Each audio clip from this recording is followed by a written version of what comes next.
Hi, everybody. Welcome back. Today we're going through John chapter 11 and the death of Lazarus. So we have his sister Mary. She sends word to Jesus that her brother Lazarus is sick. Jesus hears this and says, "But for the glory of God, the Son of God might be glorified nearby." The study Bible here says that the word used for love is translated as deep love, like that of a true friendship.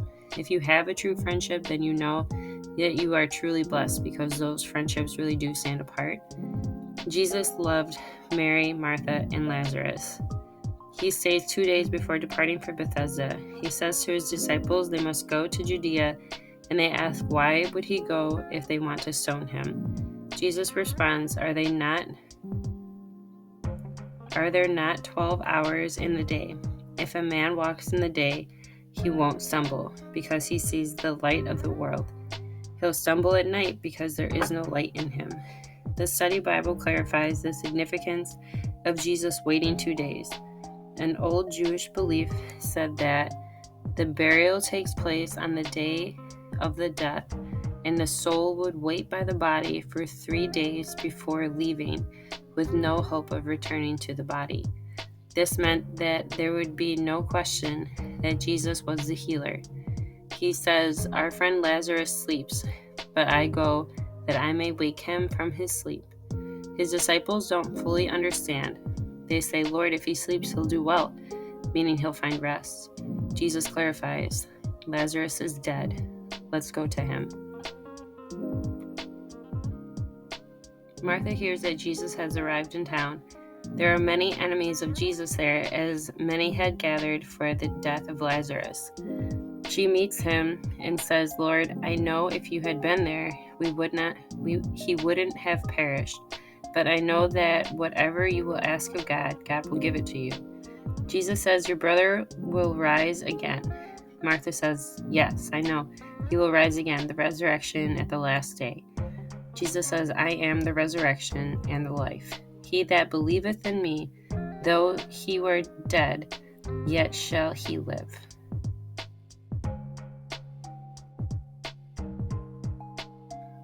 The study Bible says this is one of his greatest I am statements. Indeed, it gives you chills when you read it, and it signifies his power to give eternal life. He continues to say to Martha, Whosoever lives and believes in me shall never die. He asks, Do you believe this? Martha answers, Yes, Lord, I believe you are the Christ, the Son of God, which should come into the world. Martha goes back and sends Mary to Jesus. Jesus is still outside of town, but Mary meets him quickly. Those that gather in her house see her exit in haste and follow, thinking she is going to weep at the grave, and instead they all meet Jesus and weep. Mary falls at his feet and says, Lord, if you had been there, my brother would not have died. It is written by John that here Jesus groaned in the spirit and was troubled. He asks, Where have you laid him? They say, Come and see, and they show him, and Jesus weeps. The Jews that surround say, Behold, how he loved him. To read this is quite emotional. It shows another side of Jesus' emotions, one of deep grief. Jesus is also man. He feels like we feel. It's a full circle representation of his deity and humanity. Others in attendance ask if this man could open the eyes of the blind. Could he have saved this man from death? Jesus is really suffering here. It's written, Again groaning in himself, he cometh to the grave. He tells Martha to remove the stone covering the grave, and she's hesitant, as he's been in there 4 days, that he will surely smell with decomposition. Again, showing the full humanity of the situation. Death occurred, and what happens after death, which a lot of people really don't think about.